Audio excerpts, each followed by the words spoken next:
오늘도 주님께서 우리와 동행해 주실 줄 믿습니다. 요한 1서 1장을 읽어드리겠습니다. 태초부터 있는 생명의 말씀에 관하여는 우리가 들은 바요, 눈으로 본 바요, 자세히 보고 우리의 손으로 만진 바라. 이 생명이 나타내신 바 된지라. 이 영원한 생명을 우리가 보았고 증언하여 너희에게 전하노니 이는 아버지와 함께 계시다가 우리에게 나타내신 바 된 이시니라.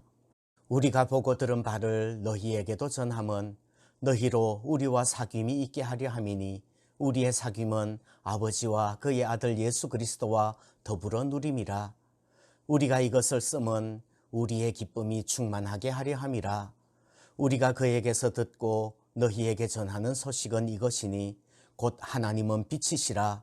그에게는 어두움이 조금도 없으시다는 것이니라. 만일 우리가 하나님과 사귐이 있다 하고 어둠에 행하면 거짓말을 하고 진리를 행하지 아니함이거니와 그가 빛 가운데 계신 것 같이 우리도 빛 가운데 행하면 우리가 서로 사귐이 있고 그 아들 예수의 피가 우리를 모든 죄에서 깨끗하게 하실 것이요.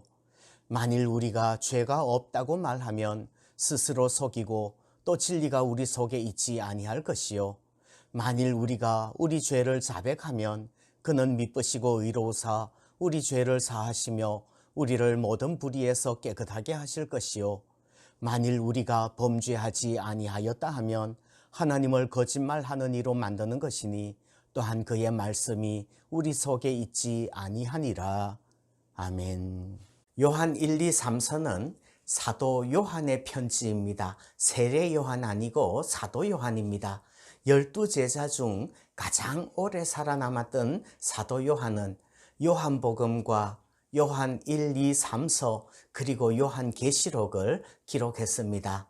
그리고 사도 요한은 예수님께 가장 사랑을 많이 받은 그런 제자입니다. 변화산에도 함께 올라갔었고요. 겟세마네 동산에 주님 기도하실 때 그 곁에 있었고요. 또 최후의 만찬 때 주님께 몸을 기대고 있었던 제자였던 사도 요한입니다. 그리고 마지막 십자가 위에서 그 어머니 마리아를 부탁하신 것도 요한에게 하셨습니다.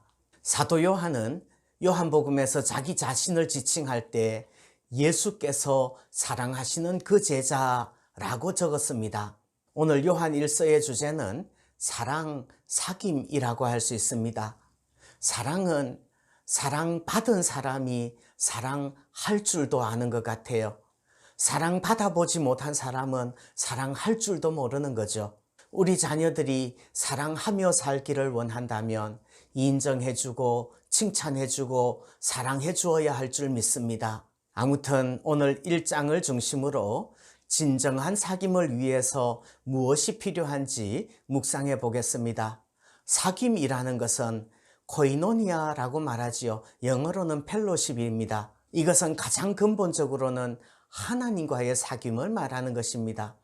근데 오늘은 하나님과의 사귐뿐만 아니라 우리 서로의 사귐에 대해서도 강조하고 싶습니다.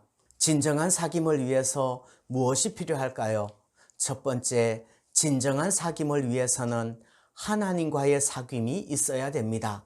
진정한 사귐이 가능하려면 하나님과의 사귐이 전제되어야 한다는 말입니다. 하나님 안에 있지 않는 사귐은 진정한 사귐일 수 없습니다. 서로 모두가 하나님 안에 있을 때 서로의 신앙과 세계관이 같아질 때 진정한 깊은 사귐이 가능한 줄 믿습니다.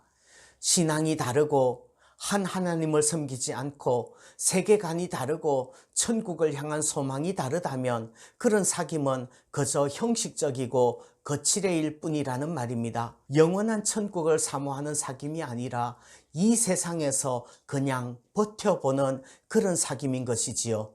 진정으로 가족을 사랑한다면 먼저 전도할 수 있기를 바랍니다. 두 번째, 진정한 사귐을 위해서는 빛 가운데서 행해야 합니다. 하나님과의 진정한 사귐이 있다면 당연히 빛 가운데서 행해야 합니다. 어둠에 행한다면 스스로 속이는 것입니다. 그래서 7절에서는 그가 빛 가운데 계신 것 같이 우리도 빛 가운데 행하면 우리가 서로 사귐이 있고 말씀합니다.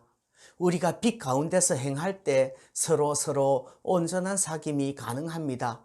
빛 가운데서 행하지 않고 어두움 가운데, 죄 가운데 거짓말하면서 서로 속이는 사귐이라면 온전한 사귐이 아니라는 말이지요. 빛 가운데서 행한다면 예수님의 피가 우리를 모든 죄에서 깨끗하게 하실 줄 믿습니다. 비록 실수하고 죄를 짓는다고 해도 그 모든 것들이 빛 가운데 드러나게 된다면 물론 책망을 받기는 할 겁니다. 그러나 빛 가운데 드러나는 그것은 이미 빛이 되는 것입니다. 주님께서 그 보혈로 깨끗하게 하시는 줄 믿습니다. 가장 큰 문제는 우리 스스로의 죄를 빛 가운데 드러내지 않고 그것을 숨기는 것이지요. 세 번째, 진정한 사귐을 위해서는 죄를 자백해야 합니다.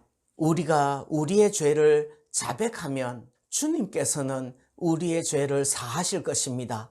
그러면 그 죄가 빛이 되어질 것입니다. 깨끗해질 거라는 말이에요. 그러나 죄 없다고 숨기고 죄 없다고 말하면 스스로를 속이는 것이고 하나님을 거짓말하는 이로 만드는 것이 됩니다. 하나님과의 온전한 사귐, 서로의 온전한 사귐이 있기를, 사랑할 수 있기를 축원합니다.